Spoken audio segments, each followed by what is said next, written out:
Акрэсціна, курапаты, ніколі зноў. Сябры, прывітанне. Адкуль узялася такая паралель супастаўлення дзвюх рэчаіснасцяў? І чаму хрысціяне спрабуюць злучыць гэтыя дзве розныя кропкі ланцугом пакаяння ў адну лінію і тым самым аб'яднаць у адну рэчаіснасць?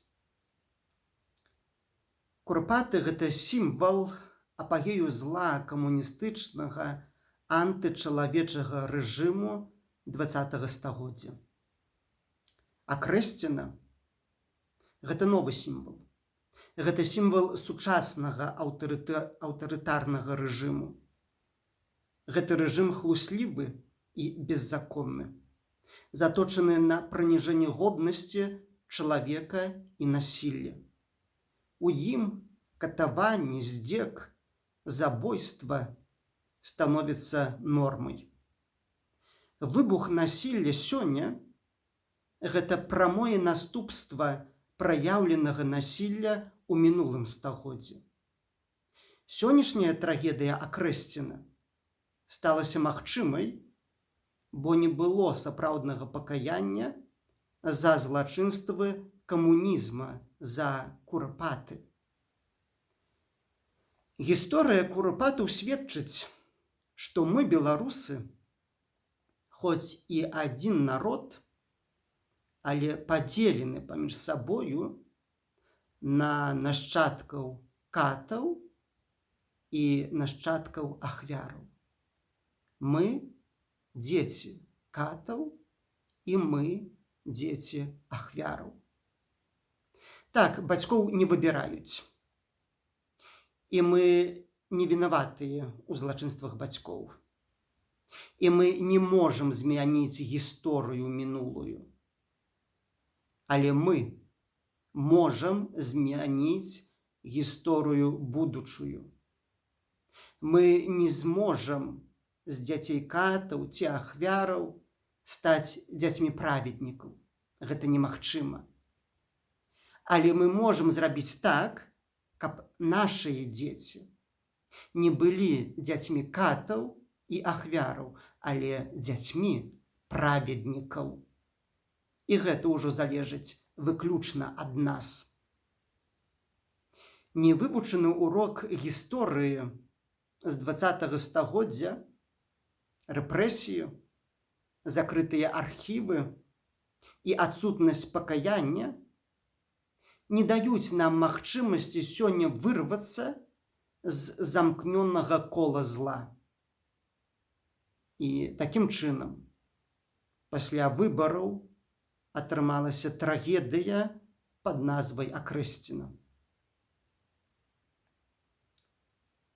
дзе проста чалавека забівалі. Яго білі, білі, білі. Проста за ні за што. А чалавека біў іншы чалавек, якога, на жаль, і чалавекам назваць цяжка. Ён выхаваны ў ідэалогіі хлусні. БРСМ, Белая Русь – гэта ўсё хлусня.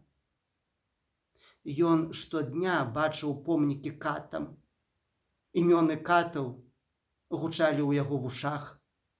Ён хадзіў па вуліцах, названых у гонар катаў. І ўрэшце гэты чалавек сам стаў катам. Калі хочам, каб не паўтаралася больш ніколі трагедыя Акрэсціна, нам трэба разлічыцца з курапатамі. Трэба прыбраць помнікі катам з вуліц і вёсак, плошчаў нашых гарадоў і вёсак. Мы не зменім гісторыю. Гэта немагчыма. Але мы можам яе пазнаць, яе прызнаць і пакаяцца, і паяднацца паміж сабою, каб не было дзвюх паралельных Беларусей. Беларусь сёння стаіць на раздарожжы. І ад нас залежыць, якім шляхам пойдзем мы. Змоўчым праглынём сёння ў мірны час ахвяры і забойства сілавікамі 5 чалавек, здзек і катаванне 1000 людзей, нас паглыне зло. Трагедыя Акрэсціна стала магчымай, бо мы праглынулі знішчэнне ўладай курупацкіх крыжоў. Хоць ужо тады, як казаў Лукашенка, свёнтак возбухаў, але, на жаль, ён не пачуў яго. І Лукашенка прапаноўваў напрыканцы мінулага года паставіць помнік Сталіну, кату, а гэта з яго згоды. Па яго загадам адбываліся курапаты. Пазастаецца толькі здагадвацца, хто насамрэч сёння аддае загад на катаванне беларусаў. Каму ж так не терпіцца развязаць вайну са сваім народам?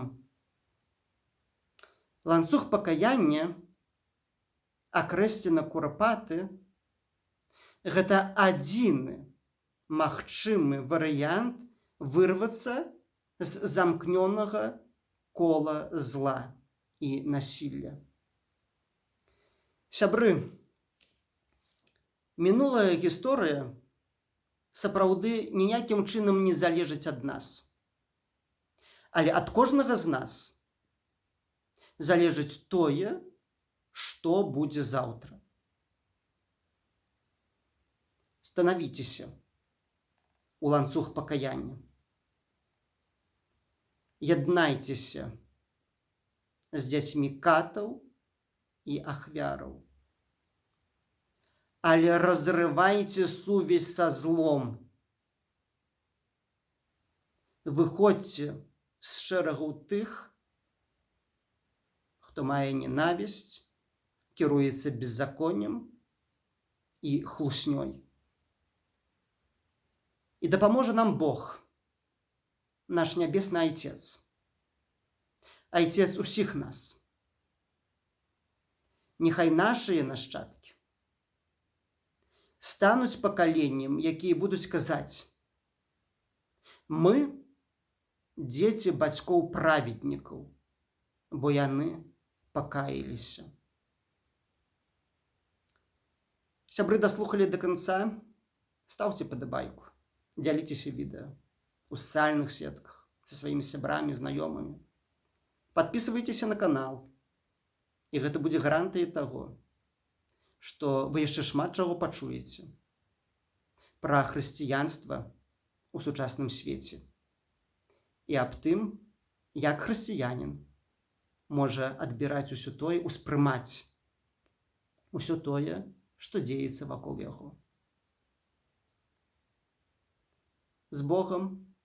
Сустрэнемся у ланцугу пакаяння.